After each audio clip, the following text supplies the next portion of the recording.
Oh, let's get nifty. Listeners, this is episode 50. How far we have come. The bicentennial episode. You're excited. I'm excited. It gets kicked off with a boom. You get introduced to a new podcast host, a permanent podcast host. Can you believe that? Oh my God. Change is a good thing, listeners. Change is a good thing. Introducing Connie.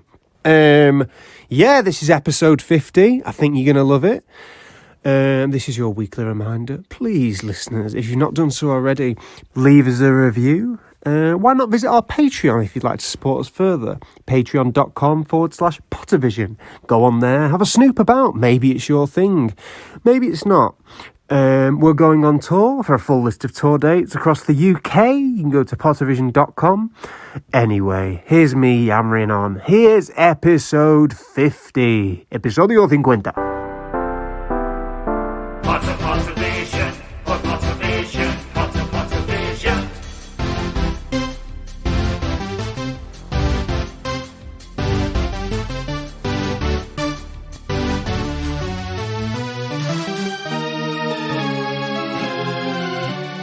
Pottervision. Are you ready? Yes. Am I ready? Yes. Are you listeners ready? Yes. For the Pottervision podcast? It'd be good if we had a crowd. But hello and welcome to the Pottervision podcast. The podcast where every single week of the calendar year, myself, Lukas, Kirkby, and this man cradling a duck plush opposite me, we look at a chapter from the Harry Potter books and use them as a springboard for conversation and other such larks. This week, can you believe it? The golden episode 50, 5-0. It's chapter 15 of book 3, Prisoner of Azkaban, the Quidditch final. Tom, how are you and your feathered friend? Who's this, you ask? Well, that's Connie. Connie! Connie's joining us for episode 50. Oh. What's that you say, Connie? Episode 50. Connie's a little chick. Yeah. Yeah. And she wanted to be on the podcast this week. Fantastic. But she only talks to me. All right. And also, she's a bit rude. Oh, I can't wait to see all the funny things she's going to be coming up with this week, listeners. Now, we want feedback on Connie because we are considering having her permanently. So if you enjoy the banter between Tom and Connie that leaves me out, I think you should let us know and we'll have her back every week. What does Connie think about this chapter this week?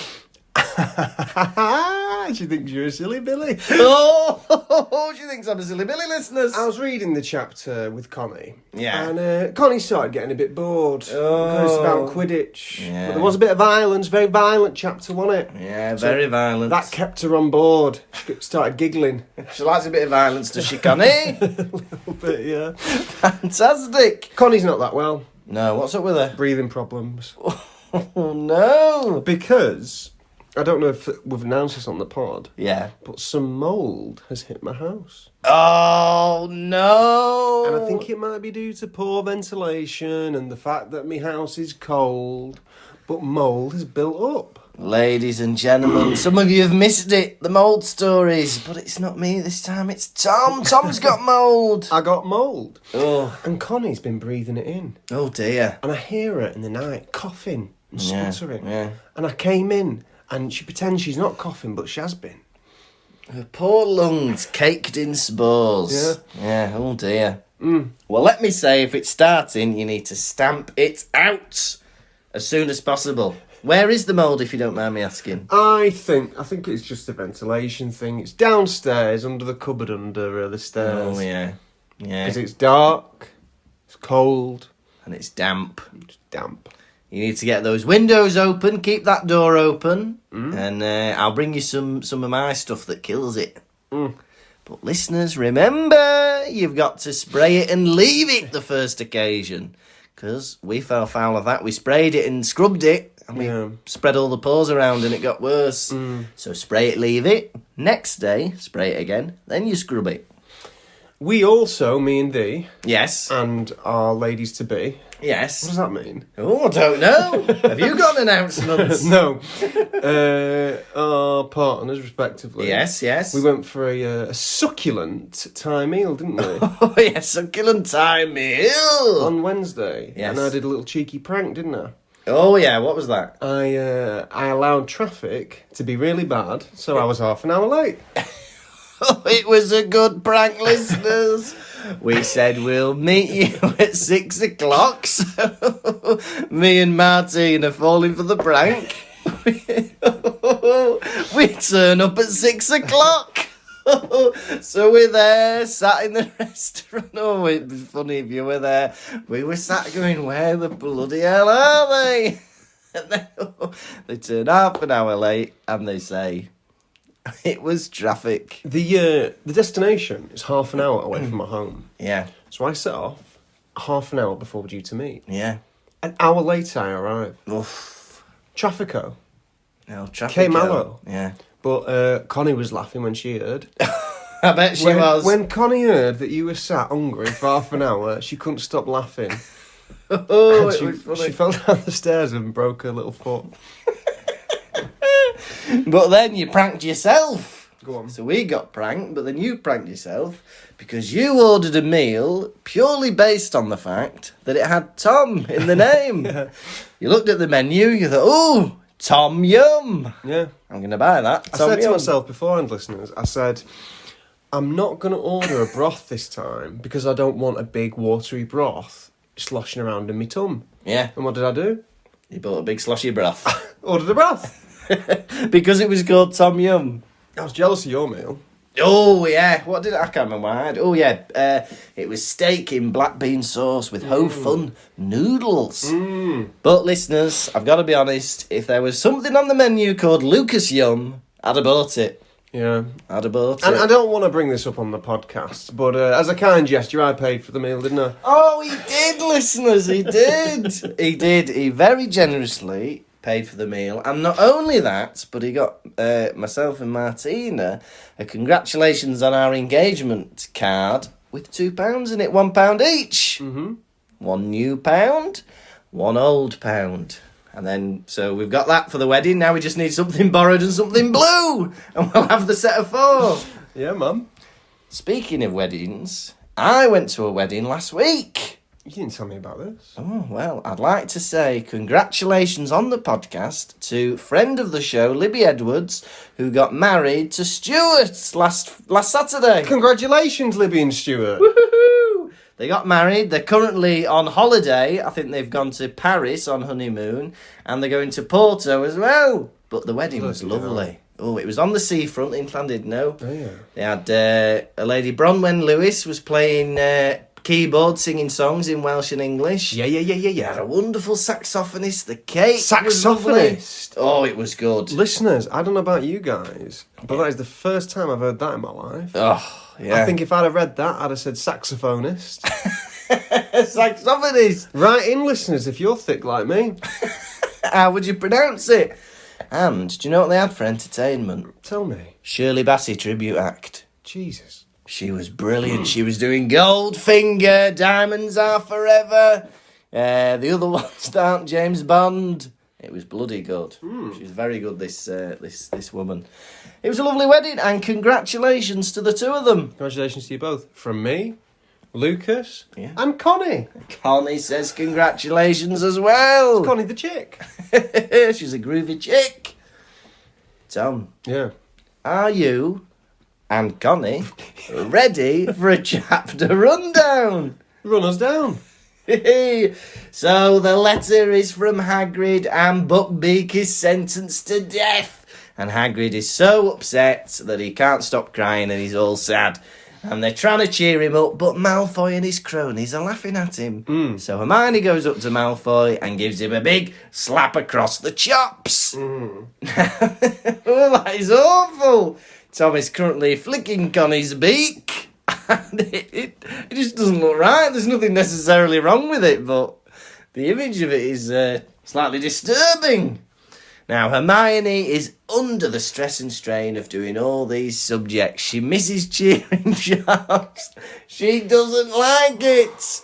And she gets all stressed and stuff, and then she ends up in divination. Professor Trelawney's going on about the Grim in Harry's crystal ball, and Hermione goes nuts. She goes, oh, this is stupid. And she ends up walking out and quitting divination. Oh my god. Harry's getting ready for the Quidditch final, and the Slytherins are playing dirty tactics. They're throwing things around. Malfoy's pulling on Harry's broom, but they get the correct amount of points in, ahead, so that Harry can catch the broom. He beats Malfoy to it, and they win the Quidditch Cup. Woohoo! Happy days. And that was it, the Quidditch final, chapter 15. What a chapter. What a chapter. What do you think, Connie? What's that, Connie? What a chapter. What a chapter, she says. I was joking at the beginning, but I'm actually loving Connie's presence. He's adding an extra 10% to the show, I believe. Especially flicking a beak. What will he be doing by the end of the show, listeners? This is one of the most tense, aggressive chapters I've ever read in the Harry Potter series, right? Yeah. Emotions are flying everywhere. Yes. People are angry, there Yes. is violence. Yeah. Starts off a bit softer, though. Yeah. Hermione lunges at Ron to hug him. Oh, yeah. Had she received an apology yet? Or was she just in pure emotion, and he could not deny the hug? Yeah, I think she was just so over... And it's one of those things, isn't it? If you've argued with somebody, often you've already forgiven them in your mind, but you're just so stubborn that you don't want to lose face in front of them. Mm-hmm. And I think the tragedy of Buckbeak's execution has just thought, well, I need my friends. I can't be on my own on this one. Mm-hmm. Yeah. Yeah, Draco appears, doesn't he? Because the news has just been given to the Hogwarts students that Buckbeak is going to be put down. Yeah. Have they made the wrong decision? We don't know, really. Well, Should they have put down Griphook? he was there defending himself. Draco comes over, Yeah. taking the Michael, doesn't Oh, yeah. he? Right? And what does he get? He gets a thrashing from Hermione. My God. Beginning of the year, he's mauled by a hippogriff. Last week, Harry beats him within an inch of his life and his two mates. And now Hermione's slapping him about. I'd move schools if I was Malfoy. Bloody hell! Poor sod's been through the ringer. All for having a smart mouth. Yeah. All for being a cheeky lad. I can't believe his dad is so invested in this. Do you think it's because Malfoy was the one that was hurt? He's got no job. Yeah. He's just wealthy beyond his wildest dreams. Yeah. So he's bored and he's got all that fine things to do during the day. I worry that if me and you were at Hogwarts, and Connie, Yeah. for having such smart mouths, Yeah. we would risk having the living shit beaten out of us. Oh, yeah. Well, that happened to me once. No. I was trying to impress some older year groups, and I was at the dinner table and I was just winding up this kid who was about 3 years older than me. And then afterwards, he found me in the playground, pushed me into a pebble-dashed wall to try and scare me. And then he cracked my head open and I had to go to hospital because I was bleeding from my head. Oh my God, did you get an apology?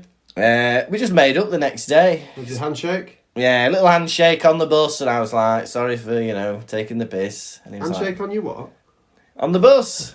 Excuse me? Don't be saying things like that in front of Connie. Yeah, we made up, but it was all alright. Yeah, Hermione is smacking Draco. Yeah. That's wild.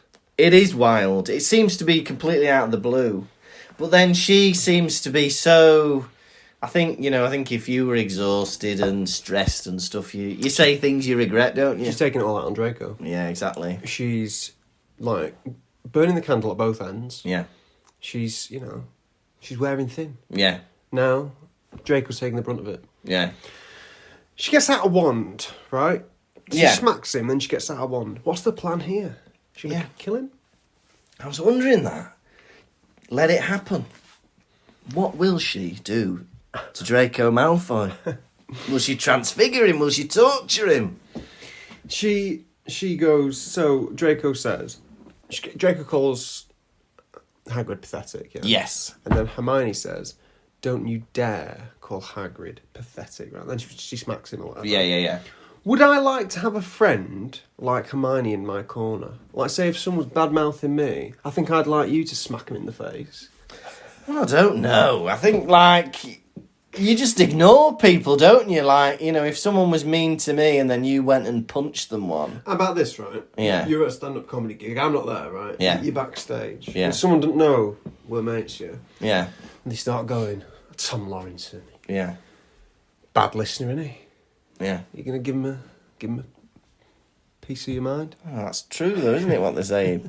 Even if they said something not nice about you, that wasn't true. Tom Lawrenson, he's unresponsive to emails and messages. That's true. You are unresponsive to emails. Right. Tom Lawrenson, he he's got a BO. Right. He's got BO. Right, now we're talking. Right, if I'm sat in agreement and say Tom Lawrenson's got BO, I'll stand up, turn to everybody and say, well, I've never smelt any, and then walk out in a mood. Tom Lawrence, he laughs at all his own jokes. You do, don't you? You're laughing now. No, I think, but you'd stand up for somebody verbally, wouldn't you? You don't go around slapping people. Yeah. The response has got to be on the same level as what's riled you. If someone says something, you can't go around slapping them. No. Because then it'll always look like you've initiated a fight. Not the world I live in. No violence, por favor. No. Use your words. Yeah. Yeah? Like, for me, that guy pushing me against a wall was the last time anybody's ever been violent with me. When I was about 13 years old. 13 años. Yeah, 13 años. Now, Hermione draws her wand. Yeah. Draco and the boys, Crabbe and Goyle, respectively, they take one look at it and they're like, whoa. Yeah. Whoa. Whoa. And they're like, let's get out of here. Yeah. Boys, you've got wands as well. Yeah. Get 'em out, muscles. Yeah. Yeah. He's got a wands against sword, you idiots. We've all got swords. What's that from? Aladdin. Hey. Well, I don't know about you, but in my school, it was a thrilling moment when a fight kicked off, right? Whenever there was it would always be in the playground, right? There'd be a field and the bit where we play football. As soon as there was a whiff of a fight, everyone from every direction of the school would come running to the fight, and you'd see people running, all getting round in a circle. Some people would shout, fight, to Yeah. alert the other children. Yeah. Fight! There's a fight! And people would go running around, and it'd be like, fight. And it'd be like a barricade so the teachers can't get through to stop it. Fight. Instinctive. Yeah. Somebody shouting fight would be like, you know, when the alert goes off at the fire station, everybody drops what they're doing, they're sliding down the poles, they're running to the fight. So I can chant, fight. We had a fight in our high school. Oh, yeah. This IT teacher called Mr. Mr. Computers. Mr. Computers, PC Macintosh it was called. And he pushes his way to the front, right? Yeah. Try and break it up. Like, oh, let me through. Big bald head, this fella, yeah? Yeah. Some lad walks up behind him and slaps him on the back of the bald head like a proper good, Yeah. like that. Ducks down and walks off. And then he's turning around like, who just slapped me on the head? I laughed for ages. Laughed. It's so brilliant, because during that moment, spirits are too high to calm anybody down. What is that opportunity? Someone's like, I've always wanted to slap that head. Yeah. He's not looking. I'm All in the these crowd. people, now's my chance. Slap on the back of the head. Who's done that? Brilliant. Yeah, so then they go to divination, don't they? Oh, but they do cheering charms first, don't they? And these sound like drugs to me, these cheering charms. Because they say that the ecstasy doesn't wear off for a few hours. And for me, like, that'd be my, like, daily mindfulness routine if I was a wizard. I'd just do some cheering charms, and then, you know, in the evening before bed, it's like a relaxation thing. Not having a bath. Not doing this. Bit of cheering charms, and then feel good. Go to sleep. Honestly, great, perfect thing to do. Because Yeah. even worst case scenario, a burglar breaks in. Yeah. You hear him. You're stood at the top of the stairs. They look up, and in the light being reflected off your teeth is just you grinning at them. They're gonna be like, "Let's get out of here." They'd run for the bloody hills, wouldn't they? Me and Connie don't need cheering charms, do we, Connie? We're cheerful enough. Oh, Connie's a cheerful soul. So they go for they have the cheering lessons, the charms lesson, and they go back to the common room. Yeah. Now the new password is Flibbity Gibbets. Flippity gibbet. I was having to think about these Gryffindor passwords because we were wondering how can people get into the password, into the common room. Now there's a website called howsecureismypassword.net, right? And you type in your password, and it tells you how long it would take a computer to hack into your Really? into your laptop or whatever, right?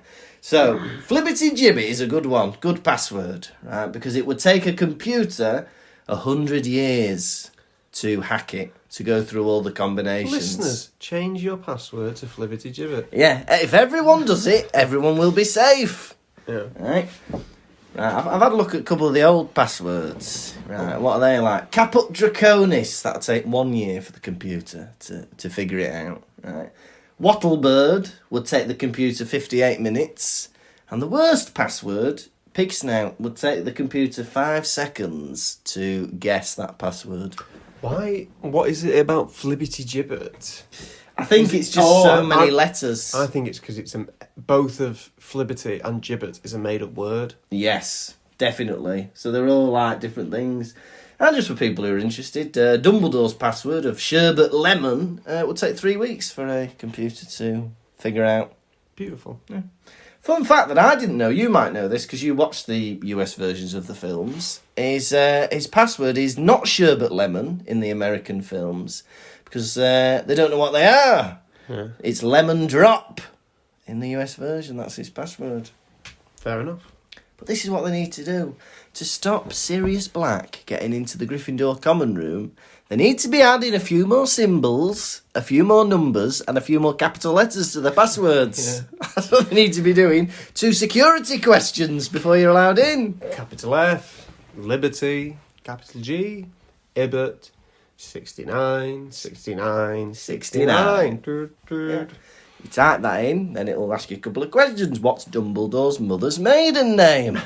What was Snape's first pet? You answer them. What's Voldemort's maiden name? And then finally, you have to, you get a load of pictures and you have to click all the ones that've got a motorbike in them. Click a box that says, I'm not Sirius Black. As we all know, Professor Trelawney teaches Divination. but it's so sad that Hermione can't give divination a chance. Yeah. We've said it before, I'll say it again. There's no reason why divination should be looked down compared to any other topic. Yeah. It's magic. Well, it's magic, and even if you think it's a load of rubbish, you're going to get a qualification at the end of it. The school wouldn't be teaching it if it was true. No, if it was false, yeah. It's not as if it's a waste of time, because at the end of the day, you're going to get a qualification, and you can use that. Do you not want to work for the Inland Revenue? What's that from? Some documentary about truant kids. Brilliant. Everyone remembers that, right? Some documentary about truant kids. The man from Liverpool saying about working for the Inland Revenue. It's one of the top 100 quotes of all time. But you know what I mean? It's like you study religious studies at school. Even if you don't believe in God, you're not going round loudly going, oh, this is a load of rubbish. Oh, I can't believe you're talking about the 10 Commandments again. Oh, you just learn it and do it, don't you? Yeah. I don't know why she's like general studies. You don't learn anything from general studies. No, but you just do it, don't you? Just do it. There you Yeah.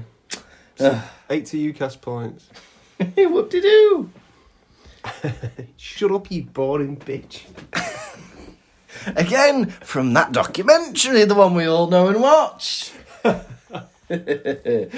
Although I do agree with Hermione that Trelawney's being a bit ridiculous. when she goes, "Oh, I've looked into the embers and I've found out that crystal balls will be on the exam." It's like, yeah, fair enough, Hermione.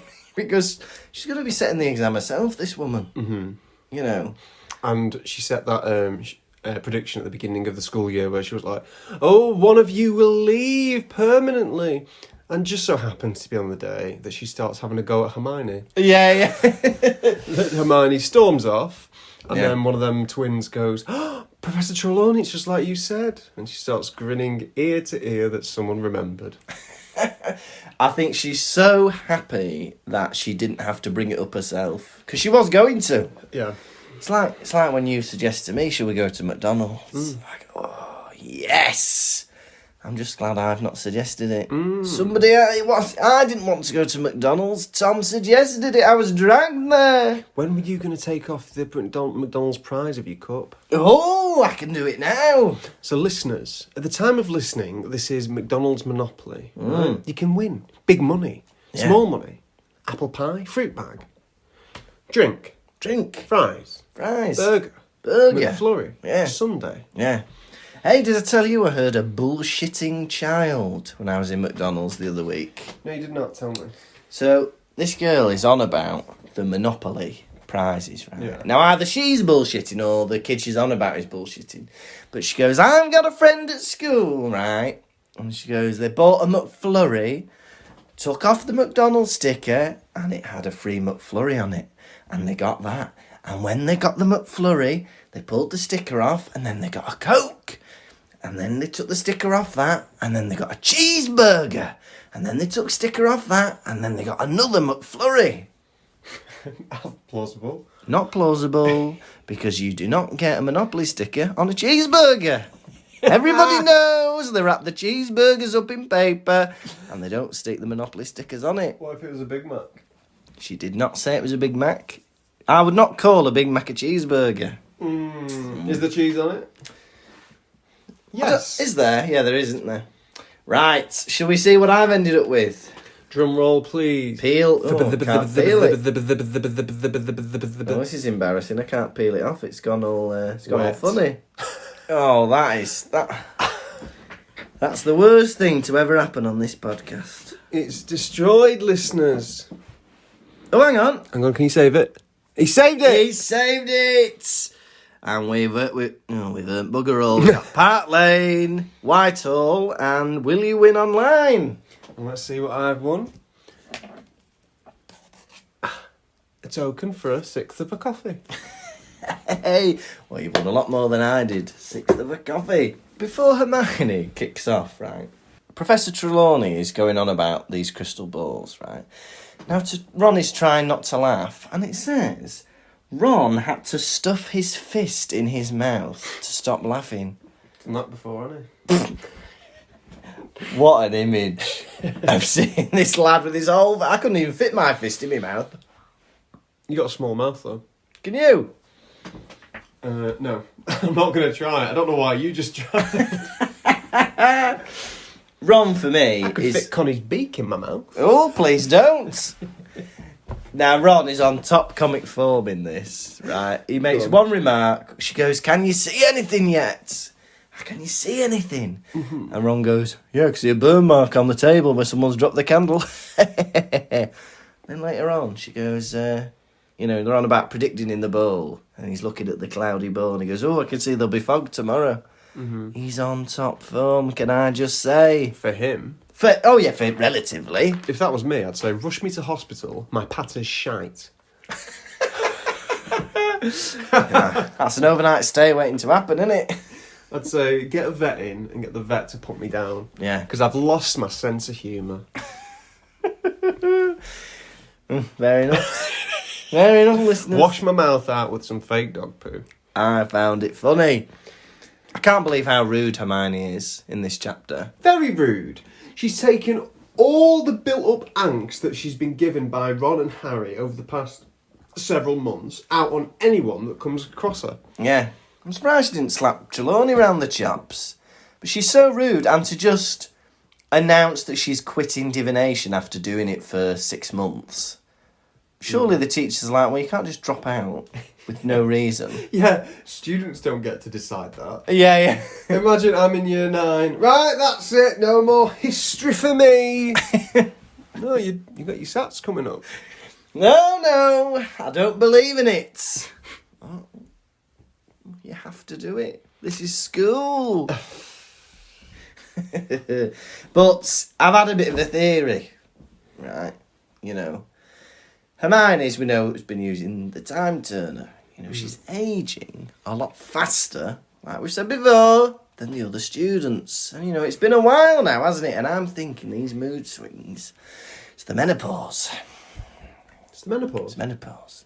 She's feeling hot. She doesn't know why she's walked into rooms. Hey, I'm not even going to let you finish, because I'm cutting this out. He's not having it, listeners. All right.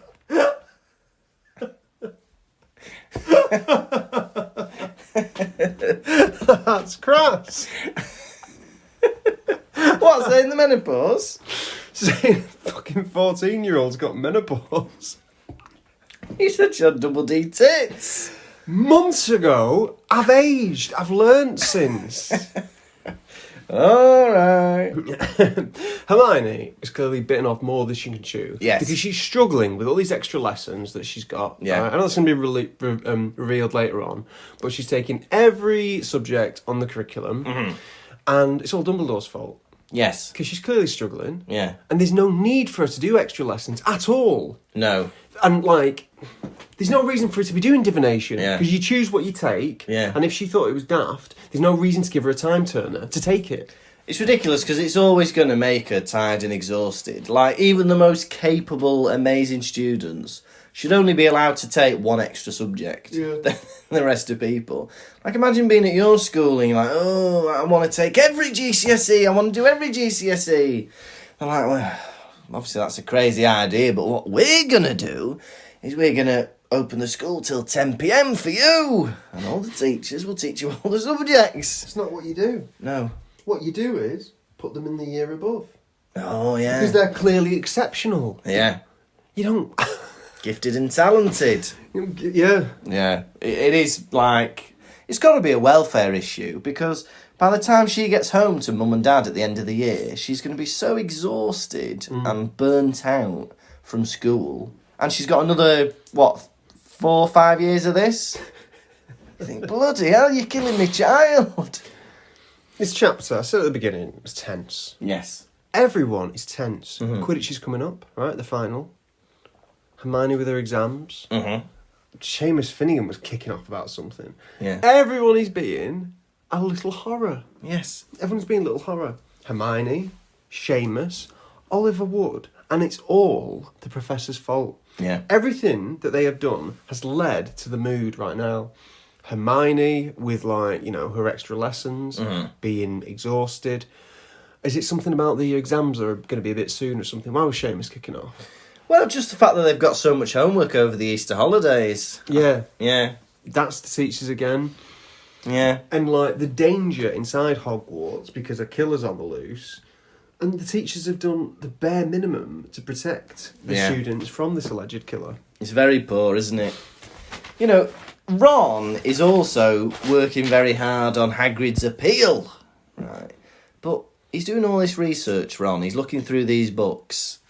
But Ron, the problem last time was not that Hagrid didn't have the information. He had loads. Hermione had done so much research. He had all his files. The problem was that he didn't say any of it because he was so nervous. He kept dropping his papers on the floor. You should be spending less time in the library revising, and you should spend more time building up Hagrid's confidence. Firing him with compliments. When I first met Lukas Kirkby, Yeah. he said something very profound to me. The 19-year-old boy that he was, he said, comedy is all about confidence. It's 10% what you say and 90% how you say it. That is true, I did say that. That's funny that you remember that. But it's true, isn't it? You know, you could do the same bit of material completely differently and it would go down a treat. Say anything confident and Yeah. say things in a funny way. Yeah. Do a funny face. Yeah. Give him a wink, give him a smile. Tilt your hats. People love it. Hagrid needs to go in there with spangly boots, top hat, tails. Are you kidding me? He was already dressed in Cane? in an orange furry jacket, a polka dot tie. Yeah. He was almost there. Yeah. If he'd have, they were like, oh, he hasn't got the confidence. He can't pull that look off. If you'd have pulled it off, he'd be flying buckbeak around the Great Hall as we speak. You're right. He needs to be smiling at the jury, winking at the judge, blowing raspberries to Lucius Malfoy across the courtroom, and he would get the result he wants. But he's there, gibbering and blubbering like a wet lettuce, and it's all in the performance. Because Lucius, he's got the control, hasn't he? He's got the finesse, the style, the confidence. That's why he's winning that battle. Exactly. Be funny. Be funny. If anyone here has a court appearance coming up shortly, be funny. That's what they like. Tell a few jokes, crack them up a bit. Now, the Quidditch match is coming up. And everyone's terrified of someone beating the living shit out of Harry. Yeah. So he can't perform as the Seeker. Because apparently he's the best Seeker in the world. Yeah. Best Seeker in the world. Best. Harry is more concerned about someone destroying his firebolt. So during every break, he runs up to his bedroom where the firebolt is locked in his chest. Yeah. To check on it. Right? Yeah. That is like me with checking my front door's locked. Really? I'm like checking it 3 times. I'll drive off sometimes. I have to drive back, check it's locked. Oh yeah, you forget, don't you, that you've done it. Or even checking my car door's locked once I've got somewhere. Yeah. Constantly checking. Yeah. Because my worst fear is getting back to my car and finding that someone has got in and he's asleep in my car. Oh, don't want that. Somebody sleeping in Maybe it. not even a homeless person. Maybe just some grub. Oh yeah. Some stink. Just some stanky. Some creep. Yeah. If I'd come back to my car and that nightmare had come true, Yeah. I would simply set the car alight. You just burn the person to death. That's nothing to do with me. I don't want the car anymore. Whether they're in it or not is their problem. See, and if he delivers that in court with a smile and a wink, he'll get away with it. That's how it works. Harry, you're wanting to keep the firebolt secure. Where should you keep it safe? Oh, in my trunk in the common room. The place where only a couple of weeks ago somebody broke in and slashed up all the sheets. The place where only last year somebody came in and ransacked your diary from you and stole your diary. I wouldn't have that broom anywhere near the common room. I'd keep it somewhere else. Keep it in McGonagall's office or something. I'd keep on it all the time. Fly it to each lesson. Hey, that'd be good. Well, he loves the attention as well. I think he'd love to fly in the Great Hall on the firebolt. Wrap it in your invisibility cloak. Clever boy, you're clever, aren't you? Stick it behind that witch's hump. And also, the fact that he managed to beat the living crap out of Crabbe and Goyle and Draco a few weeks ago when he was wrapped under a cloak. Imagine climbing under a duvet and then trying to batter someone while you're under it. Yeah. It'd be so difficult. He's annoyed about that. Harry's more bothered about Malfoy, getting the better of Malfoy than actually winning the Quidditch Cup, it seems. But it's going on about that, and it says Malfoy was annoyed that Harry hadn't been punished for last week. I'm annoyed as well. He's battered 3 students, and he's had no repercussions whatsoever. Malfoy the other week was flying around with a cloak on, pretending to be a Dementor. They got 50 points deducted from Slytherin, and they all got detention. Harry has bludgeoned 3 lads. And also, he got battered as well. Yeah. Because he did Expecto Patronum on Draco and the lot, and they plummeted to the earth. So he's already had that, 50 points, bloody detention. Harry commits, battery and assault, and he gets nothing. No deductions, no detentions. Harry is a snowflake. He is. He's part of that snowflake generation. Now, Oliver Wood, right, is going mental. Yeah. And I believe he should be taken off the team as the captain. Yeah. Because he's gone power mad. Yes. It's meant to be a laugh, this. Yeah. But he's going crazy and being strict on everyone. Yeah. It's no fun anymore. No. If it's not fun, then why are we doing it? Well, it's his last chance, he takes it very seriously anyway, but he's been on the team for 7 years. This is the final match. ever. He needs to start thinking about, what he's going to do next year. I know. Is he going to get a job? Yeah. Because you can't. What is that? What his conversation's going to be? That Yeah. trying to chat people up in a pub. Yeah. I Quidditch. I won the Quidditch World Cup at school. All right, did you? Right, how old are you? 28. Oh. Right. What do you do now? Talk about that mostly. Oh. Sorry, my friend. I just need to go. Can I have a kiss? Nope. But you're right, he's just obsessed with it. I feel like unless he goes into Quidditch, which he might do, like being a Quidditch player. He's not that good. He's lost every for the past 5 years. But he's only the goalie, isn't he? He's the keeper. He's the one letting them all in. Stop letting them in. Yeah, that's true. Stop letting them in. Stop letting them in. We're going to see this when the match starts in a moment. Yeah. He's constantly letting... You're the one who wants to win so bad. Why do you keep letting the goals in? He saves 2 penalties. That's crap. He lets loads in. Don't let any in. Oh, I was impressed with Wood's performance in this. Harry looks out the window and he sees Crookshanks hanging out with the Grim. Yeah. Doesn't he? Yeah, and it's not just that they're in the same thing, but Crookshanks is walking by the side of the Grim. Walking around together, right? Yeah. It got me thinking. I wonder how Harry felt seeing that. Yeah. Because that would be like if you saw me Yeah. hanging out with your worst enemy, Oh, yeah. Mr. Sun. Mr. Sun. Yeah, that'd be strange. Yeah. But as well, because we know, spoiler alerts, that the Grim is Sirius Black. Right, so he's turned himself into this dog. But what's he doing? Because he's literally walking around with a cat. What's Sirius Black trying to do? Hunting rats. Do you think? Yeah, because what's he eating? Yeah, what is he eating? Because, yeah, he probably hunts animals or Or maybe a something in the lupin's wild. feeding him. Oh, yeah. Just putting a bowl of Bonio out near the Forbidden Forest. We got a lot of big reveals coming up. We've had 2 chapters of Quidditch. Yeah. And there's an extra chapter in this book than there was the last book, wasn't there? There's a few, actually. I think in the last book there was 18 chapters, and I think there's 21 in this. Could have left this Quidditch match out, because it's boring me.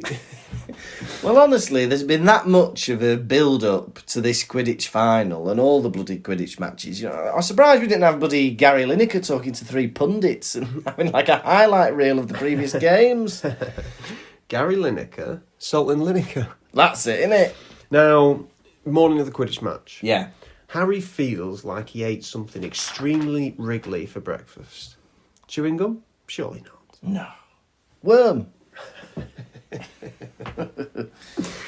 Now, no wonder Slytherins are horrible people, because I believe if you're treated like the villain, or if you're treated nastily, you'll turn nasty, because you think everybody's against you. Mm-hmm.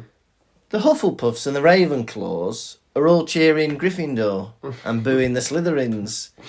The commentator won't say a kind word about them. No! I'm not being funny. I think he commentates every match, but they should have different people commentating. If it's Slytherin versus Gryffindor, they should have a Ravenclaw or a Hufflepuff commentator. Yeah. Somebody unbiased. But they've got Lee Jordan swearing and doing all sorts. And not only do they have everyone booing at them, Yeah. Lee Jordan saying they are crooks, saying they are cheats, saying they're filthy little liars. Yeah. They're also described as enormous. Yeah. Yeah. Like, enormous. Yeah. Have you ever seen a school child and thought, they are enormous? No. Enormous. I remember there was like the odd one, Yeah. but Hogwarts ain't that big. No. To have every child on the Quidditch match, Yeah. enormous. Yeah. That's crazy. What does he mean by enormous? Does he mean like big and muscly? Well, Crabbe and Goyle aren't on there. No. So are the enormous students sorted into Slytherin in year 7? Yeah, that's true. Gryffindor, brave and Gryffindor, brave and honourable. Ravenclaw, smart and wise. Hufflepuff, all the rest. All the rest, loyal. Slytherin, enormous. That's how you sorted, everybody. Imagine that. Sitting down as a bit of a big lad, year 7 under the sorting hat. Oh, not Slytherin, not Slytherin. Are you sure? You're enormous. You could be enormous, you know. And Slytherin could guide you on the way to enormality. I'll go on a diet. Are you sure? Better be Gryffindor. Now, for me, we've said it's boring. We don't like Quidditch and all that. But I will concede that I feel like this is the best Quidditch match we've had. Yes. It was very interesting. A lot of dirty tactics going on. What was your favourite bit? I like Harry's mental bit, where I think it's Alicius Binet is going for goal and all of the Slytherin team are flying after her. And Harry decides just to bomb it right through, go as fast as he can into all the other teammates to make them scatter. Mental. Somehow it works, but imagine if they hadn't moved. Suicide bomber. Yeah, exactly. Like, he's thinking, oh, I'll scatter the pigeons here. But then actually, they're all the same as you. One of them's probably got a bludger. Foolish. And it nearly ruins it for him, because while he's busy doing that, Malfoy nearly gets the snitch. But he does protect Alicia Spinnet. Yeah. My favourite bit was Montague. Oh, yeah. Montague, for some reason, grabs hold of Katie's head. It's nuts, isn't it? And then somebody hits somebody's head with a bat, and then goes, oh, I thought she was a bludger. What? But for me, the ruling system, it's insane. You'd kill somebody doing that, hitting them with a cricket bat. For me, though, the ruling system is ridiculous, because no matter what foul you do, no matter what rule you break, you'll only give a penalty away. Every foul you make, Every rule you break, every woman you hit, every lad you kick. it's a penalty. Hey, that'll be coming out soon on iTunes. But you know what I mean? So it doesn't matter whether you... I know what you mean. You know what I mean. Go on. It doesn't matter what you do, there's going to be a penalty. So you might as well kick, punch, do whatever you want to stop somebody getting the snitch or what have you. It just annoyed me a bit. Another thing I want to ask about is, what does a Quidditch penalty look like? So you've got the quaffle. Yeah, they throw you the quaffle. Go on. So it's just pausing the game a moment. Yeah. Are you trying to throw the quaffle? Do you throw the quaffle from a point? I think they always throw the quaffle, don't they? Or What? do they have a run up? Yeah. Yeah, is it a static throw? Yeah. Or do you get a run up? Because Quidditch requires momentum. Do Yeah, you know, yeah. 'cause, like, so you can throw the ball further. Yeah. You must have it, because I'm not being funny. Like, football penalties, you give them a kick, don't you? Yeah. If you threw it from a standing position, you're not scoring any goals. Because how fast can you throw a football, really? Like, it's going to be so easy to save. It would just roll forward. So I can't imagine how they're doing these penalties unless they do have a bit of a run-up type thing. Do you know what I mean? Just imagine, the ball just floats into the air. Doesn't even reach the holes. Yeah, fun. We're getting a lot going on. Halfway through, it turns into an episode of Wacky Races. Suddenly we're in a Hanna-Barbera cartoon with slapstick comedy. Yeah. Where we've got two Slytherins, Derek and Bowl. It sounds like a bloody new ITV detective drama. They're coming at Harry from either side, and just before they get to him, he moves up and they bang their heads together. It's like all bloody daft fun like that. It just turns into a bit comical. It says, Lee Jordan swears over the comms. Where was that in the film? Prick! I'd love to see that. I'd love to see that. Pussy! For God's sake. Yeah, the Slytherin's just doing a foul on the Gryffindor's ass! Lee Jordan! But later on, it does make me laugh when... Because Malfoy pulls on Harry's broom, doesn't he? To, like, slow him down. And even McGonagall's getting annoyed, shouting and swearing. That'd be fun to see, wouldn't it? Of all the things that have happened, that's not that bad. No. Pulling on a broom. And the fastest broom alive, surely it wouldn't affect it that much. Yeah, better than hitting somebody in the head with a bat. Pulling on a broom.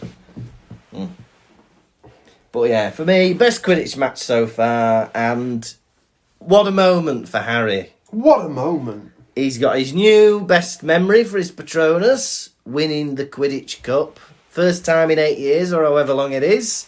What does Connie think about that? What do you think, Connie? She thinks it's great. Hey! Right. How many blonde boys pulling on a broom are you going to give this chapter out of 5? Do you know what? For me, this is the best Quidditch chapter we've had. And we said it a few chapters ago, there's been so much Quidditch in this book compared to the others. Like, books 1 and 2, we had one Quidditch match per book. This is the third game we've had in one book. So, but I will say this is the best Quidditch match I think we've had. It's very exciting, and with all the build-up, they had to win, surely, the Quidditch Cup. They did win. Very good. Hermione's starting to get all stressed. She's missed out on divination. That was exciting, seeing her, explode in that way. I'm going to give this a very solid 4 Malfoys tugging on a broom out of 5. Excellent. Now, when me and Connie sat down to read this chapter, I said at the beginning we were disappointed.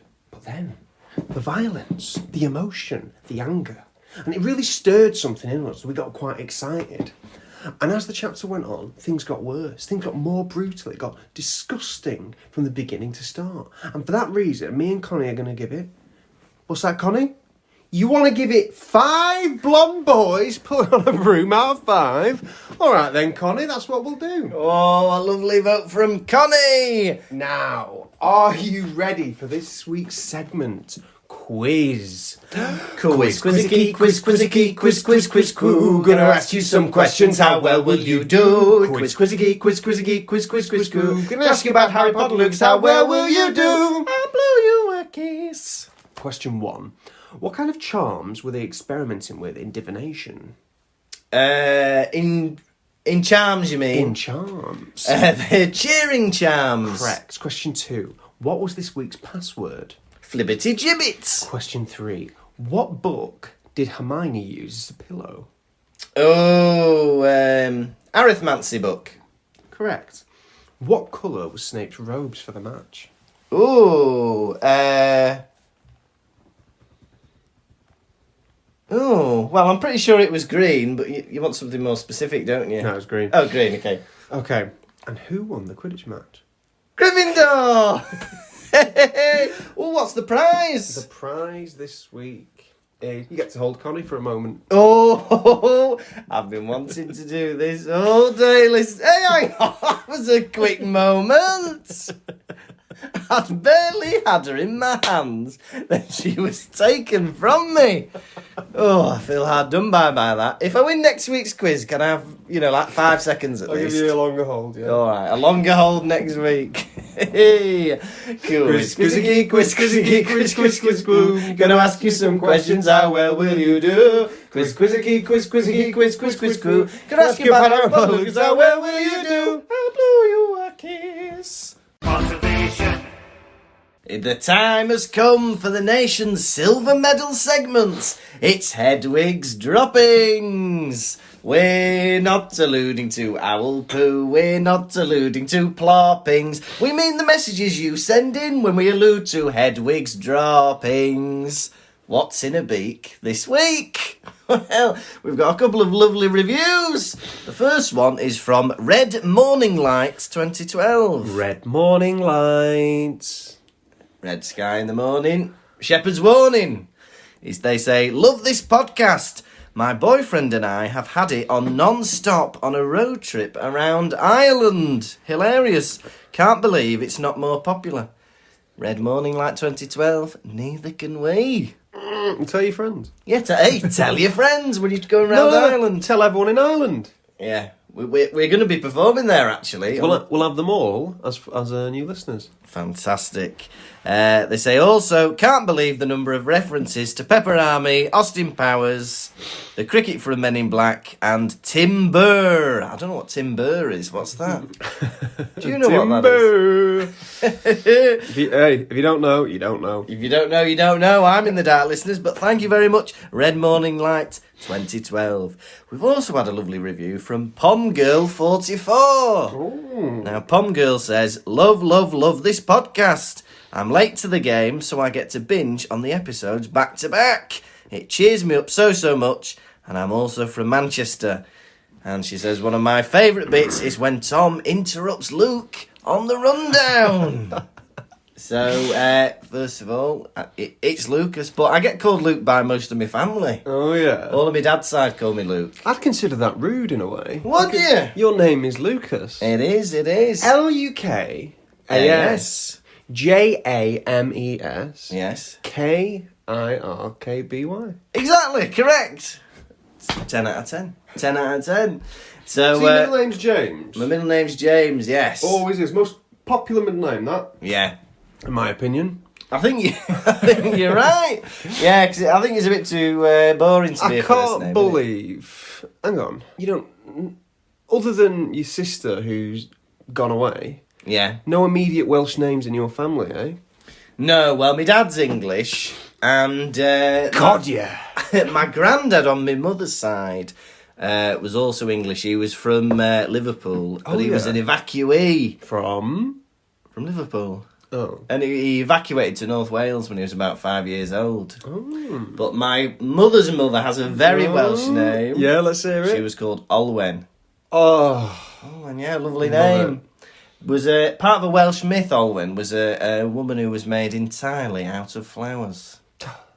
Lovely. Anyway, so thank you very much, PomGirl44. And if you're enjoying Tom's interruptions of the rundown, well, you'll be very sad to find out in a few episodes that I tell Tom off and suddenly it stops. Look forward to that. We've also had a lovely message from Alex on Instagram, clearing up a few things about something you said the other week. Alice. So Alex says... Who's that? Somebody you met at that festival. Oh, yeah.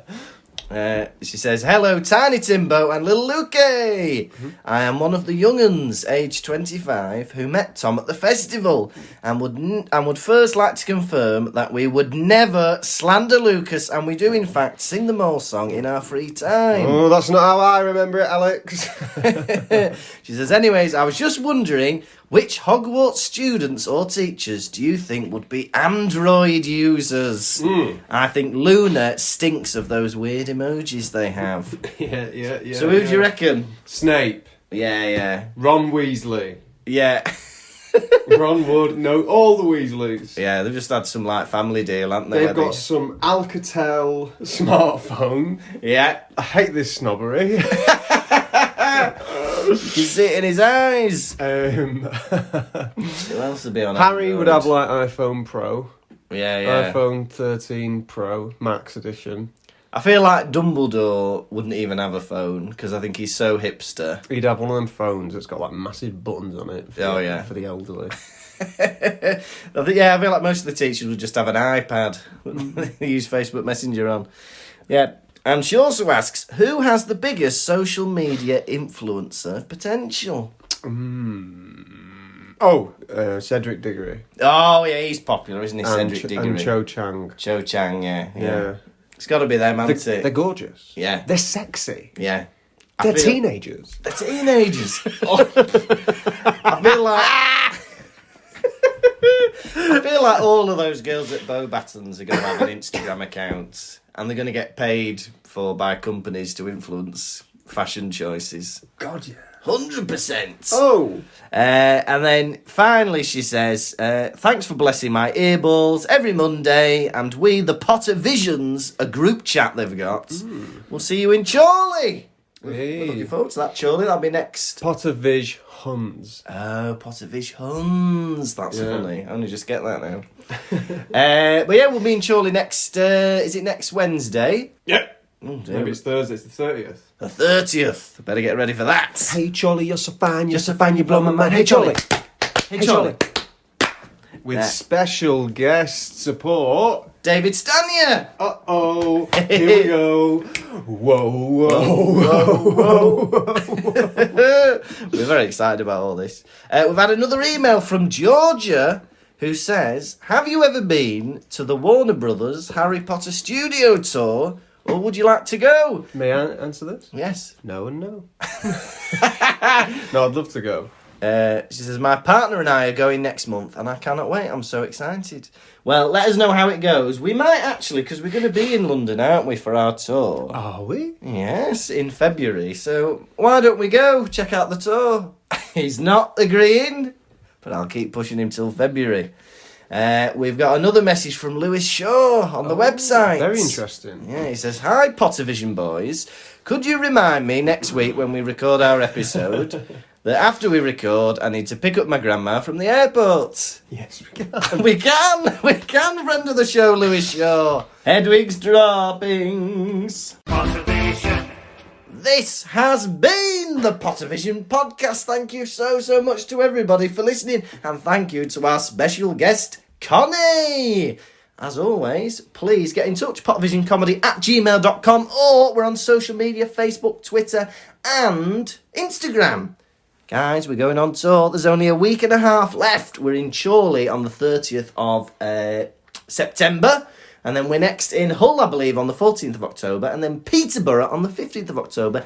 And then there's loads more dates. We've just confirmed that we will be in Belfast, Northern Ireland, on the 12th of March. So tickets will be available for that very soon. And we'd love to see some of our Northern Irish fans there. But there's 15 dates altogether. They're all on the website, www.pottervision.com. If you would like to support the show and get bonus content, go to patreon.com/Pottervision. There's bonus episodes. There's our 2019 live show. There's all sorts of merchandise and fun. And you'd be supporting us, and that's absolutely fantastic. Next week is episode 51, and we've got a very special guest. You missed him at Christmas. We'll have Lewis Shaw, friend of the show, back to join us, and we'll remind him that his nana needs picking up from the airport. And it's chapter 16 of book 3, Professor Trelawney's Prediction. You have been Connie's assistant, Tom Lawrenson. And you've done a perfect impression of Lukas Kirkby. Goodbye. Pottervision. Thank you for listening to the Pottervision podcast. The music was performed by Jack Evans. You can contact us through our website, pottervision.com. And if you'd like bonus content and to support the show, you can visit patreon.com/Pottervision.